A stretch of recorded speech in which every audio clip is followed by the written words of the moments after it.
Hello there guys, so Coach Gabe is in here. So right now I want to react to some type of Reddit post just so we'll have some type of YouTube content in here. So let's react to the first post. It's actually quite highly upvoted.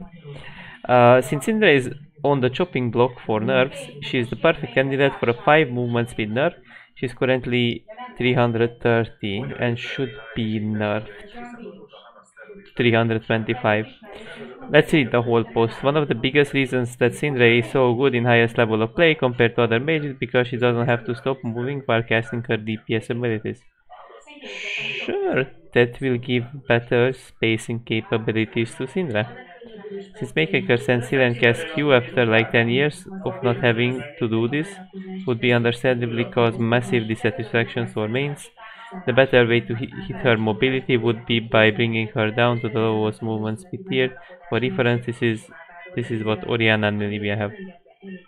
This would be a more annoying than useful nerf, and annoying because sometimes you will mess a little bit up your spacing because of the 5 movement speed nerf, right? Now the issue with Syndra is that it doesn't fix as much, and this will be a bit annoying in lane because your spacing will be slightly different, right? It won't really be like when you go to see, even the first comment says it, right? Even the first comment says it, right? Very easily if we type Syndra fandom, right?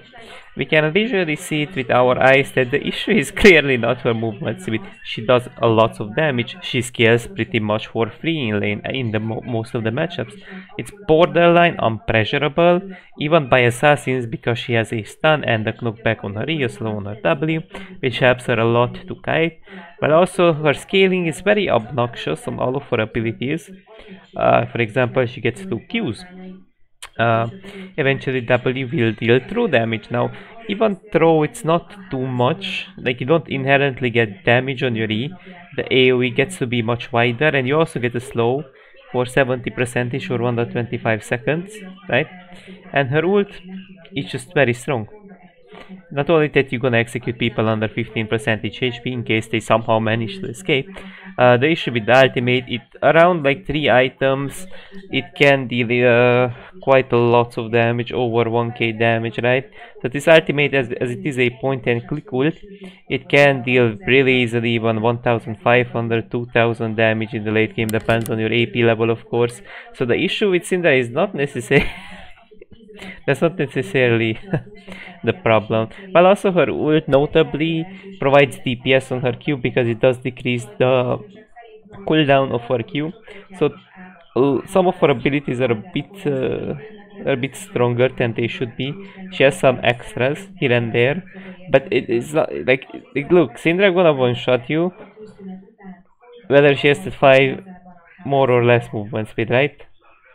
And it's like her passive is also kinda insane. It's not only that you're gonna stack, you also gain a lot of mana, so your mana management is not bad, right?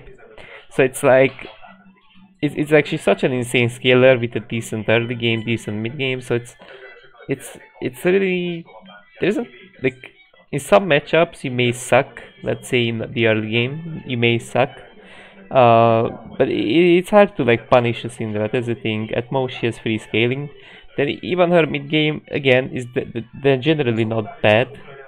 I think the only downside is that compared to like LeBlanc, you cannot dash through like a Jarvan Cataclysm as an example, but you still can blow up a Jarvan with your ultimate and with your whole combo if he ults you, if you have cover from your teammates. So it's really all about her obnoxious damage, the utility she has beside of her obnoxious damage.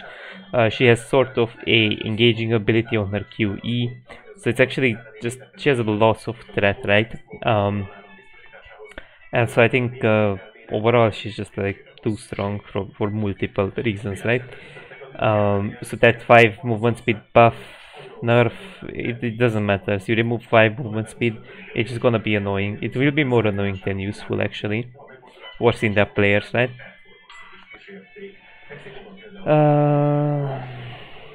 Which champions is best at defending when 3 inhibitors are down? Generally speaking, Champ Aurelion's a good example, right?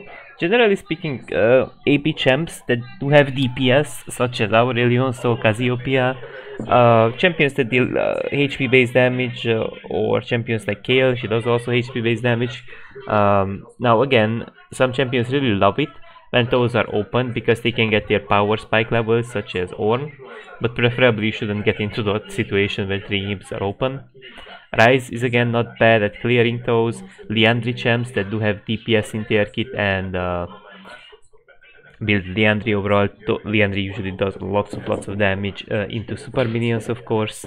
Then when it comes to AD champs, I think there will be like plenty of AD champs that can deal really easily with super minions, of course. But like Severe, Jinx is probably not necessarily bad. Generally speaking, champions that can have a lot of like, AoE in their kit and they can wipe waves. Kai'Sa again is decent at wiping those type of, even though she doesn't have like insane AoE in her kit, Kai'Sa is generally great. I think there are many champions overall, but I would say mainly mages that are usually great at defending those super minions in no time. Smurfing is bad. Yeah. What do people think about smurfing? I mean, Emerald and really every third game there is this one level 35 account stomping my team or gifting me a free 21 min. I'm not having fun playing against them unless I lane against them. Do people and T-Smurfs even realize how much toxicity they create by making our even go 1-3? 13, my bad. Smurfing is bad, but raiders either have no idea how to deal with them or they think they got profit from their existence. Yeah, it's kinda like lots of Smurfs, right? Let's say there's like a Twitch or Draven player, like they get their hand leveled or booted account. Lots of them instantly buy skins, or at some point they may gonna buy a champion skin. So the argument for that is that okay, they inflate the ranks, they piss off players, they inflate the ranks. But the argument is for that there is a chance that they are buying skin, I assume, and then they're gonna keep them because they're potential customers as well, and they don't have to deal. That's the thing. Like Redditors don't have to deal with Smurfs, right? Only the community, which means that until they get some profit out of the Smurfs as well, they are happy. Because a lot of Smurfs are not like ranking up accounts to sell them. Lots of Smurfs will eventually get hard stuck in a rank. Eventually some of them do buy skins. So there is like a profit out of like these booted accounts as well. Let's say, like as I said before, people buy those booted accounts, level 30 accounts. Obviously they are booted, it's very easy to tell.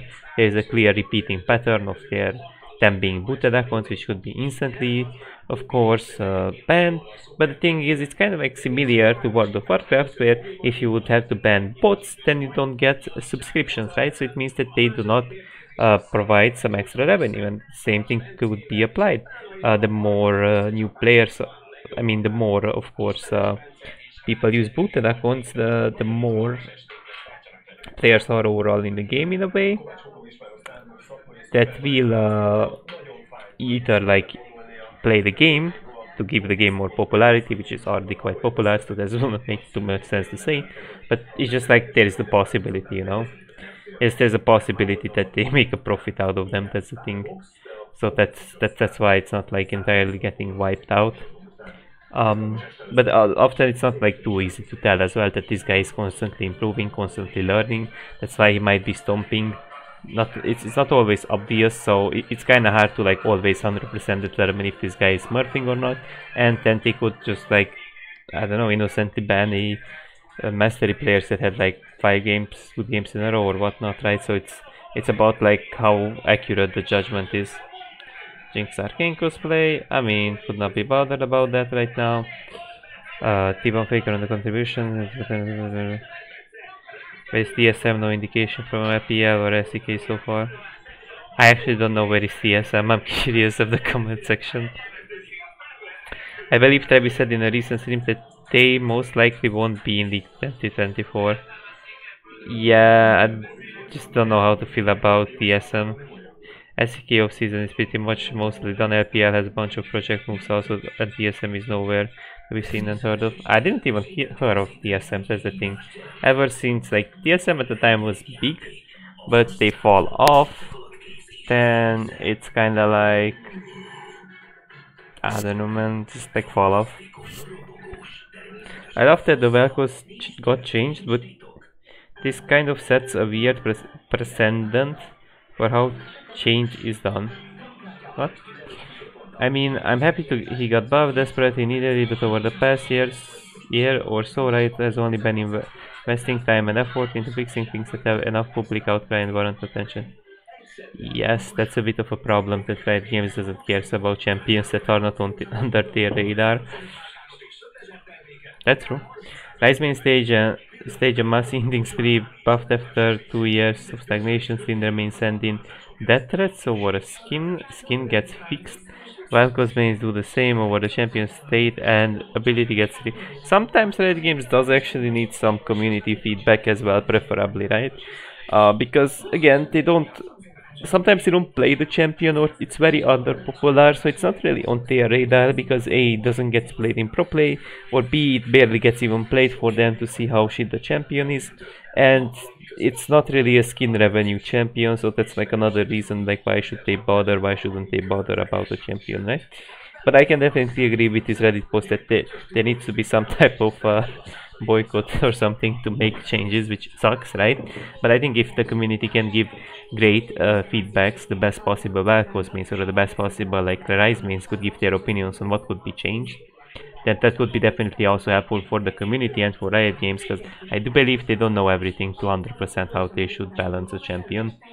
The problem is that all of these are vocal minority. Most of the people didn't see any Rise mains TPing into Fountain, and most Syndra mains players kind of disappointed with the skin. However, Riot is putting its designer under more stress than they have to be.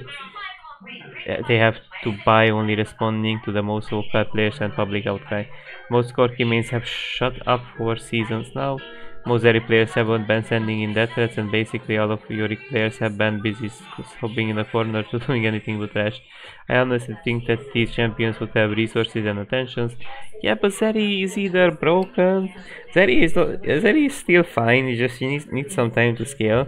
But Zeri is not in that bad of a spot. But buffing more than Zeri as she currently is should be broken. And Corki, the thing with Corki is that at the time, if people remember the hybrid builds on Corki and whatnot, it's like Corki is very annoying if he's meta. That's the thing about some champs. Like, do you know those times where he just like absolutely smashes your face with a rocket from such a long distance that you cannot even do much about it? Some champions are very annoying when they are meta, including Corki. It's because of his annoying laning phase, which annoys some champs, not every single, but it's really about like his mid-late games that can be very annoying. His package is very oppressive around objectives, permanently having them. That's why it was at the time nerfed to 5 minutes, not 4 minutes, so he can't have it before every objective. He has to TP down for it, right? Otherwise the objective, like such as like breaks, might be just wiped, right? I honestly think that these champions would have more resources and attention allotted than the players. If the players were bigger assholes, because apparently that's what works. No, lots of death threats Riot Games doesn't care about. Bigger assholes doesn't mean bigger results. Better results you get if you are actually like an intellectual like ASAP, right? He pointed out the issues with Velcros. He said what should be changed, what shouldn't be changed. He is the rank 1 player in Velcros. He's in fact the highest possible ranked Velcros in the US that does play both mid and support Velcros, so he knows what he's doing. He has probably thousands of games on Velcros, so they actually need to listen to the opinions of the intellectuals of a certain champion and then aim to like judge based on their opinions on what could they change, right? Then they could give some thought to those opinions that the best players give out, and then they could like judge like which change should they implement to make the champion not too broken but at least viable, at least like it should be feel to be great, right? Recently Shen mains are worried that their champion is becoming an ult bot. Yeah, he banned on ult bot since a long time. And his power is shifting out of lane where is historically Riot. Guess when Riot's going to give their champions some love. Walting makes me exhausted for his gameplay employed. Warwick main still waiting for bug fixes. I heard like Warwick is kinda buggy. Katarina main said, what's bugged on Katarina though? I don't get it. I play him occasionally, but mainly the carries what bugs does he have.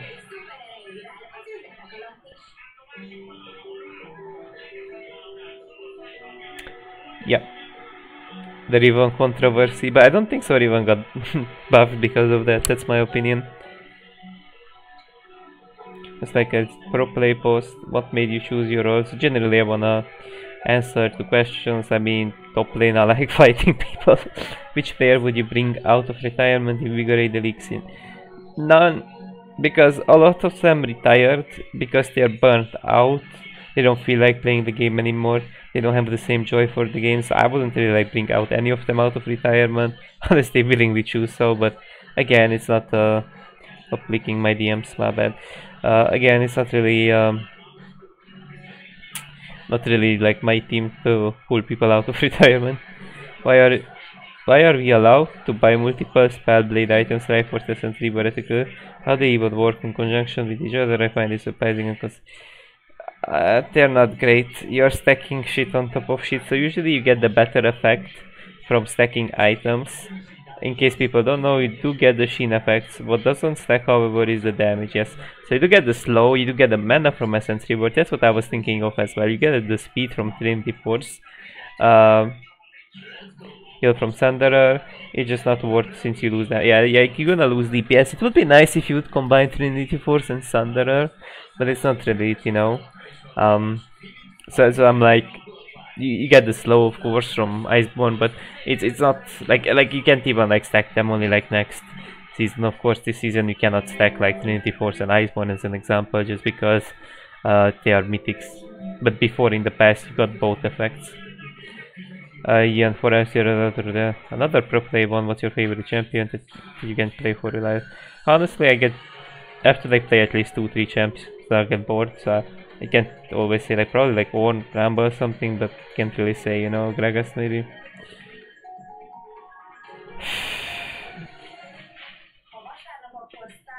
Why is Randall top OP though?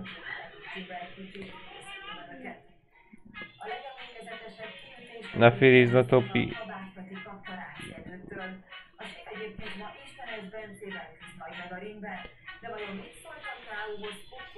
I don't know how is Trundle OP. Is it like win rate wise really high on top lane or something? Like Trundle's issue wasn't really like that one more base AD. Not doing too well. EU 52. Yeah, but the thing is like on how many games? 162. It's like, yeah. That's Korea. Do people even play? Even more games, but even less win rate. That's what I was thinking of. The more games, the lesser win rate. Because those changes don't fix much. They actually don't fix much. Of course, you'll have less mana issues in lane. Nice, some extra AD of Divine and Trinity Force because it's base AD. So you're gonna get a bit more Divine or Trinity value, but it just like suffers the same. Like even pros are not doing too well because it just suffers from the same issues as before. And Heartbreaker will be kind of shit on Trundle next season because it doesn't provide defensive stats, which sucks. So I don't know, honestly, I'm not feeling it. Janna W Max is OP. Yeah, it's stronger. I wouldn't really say it's at OP oppressive, but if on top is strong, even if you like hands, she's okay. No. If you like hands, it's not okay. It's not okay. If you like hands, it's not okay. It's a damage buff, but you're gonna get value out of it if you know how to play Riven. Girl Gamer Festival. Fun fact about skins: this game has to got the highest skill floor of any game ever. Probably. It's like a very long opinion I would have over this, so I cannot bother to answer that question. 10 years. Ooh. At least he did something through those 10 years, right? It's no progress, but it's still progress. Yeah, it does feel horrible. Yeah, it does feel horrible. Like, it's only good if you have like an okay matchup. Let's say like you're not hypothetically counter, then you get to pick a Malphite and you get to scale into AD matchups. like Tryndamere or something, but you got to know how to just chill and scale early on, and then you'll be in a fine spot, maybe Garen. But preferably you should not be counter picked. Can already see what the guy was chat visibility keeps resetting after every game. Probably Faker or Gumayushi or one of these like Kiria and whatnot, right? Én nem küldtem semmit. Azon, hogy minden vasárnap a Starbucks minden előadásában minden tökéletesen menjen, köztük a vizuál technikáért felelős szakemberek. Probably Pyke would try it, but I don't know. Maybe, I don't know honestly, but it's like, okay, it would have an AD ratio, but it's like lots of like champs like Vi and Jarvan bro there, they need Conqueror. It's not the best on those champs because they are the FCC. I don't know how to feel about it honestly.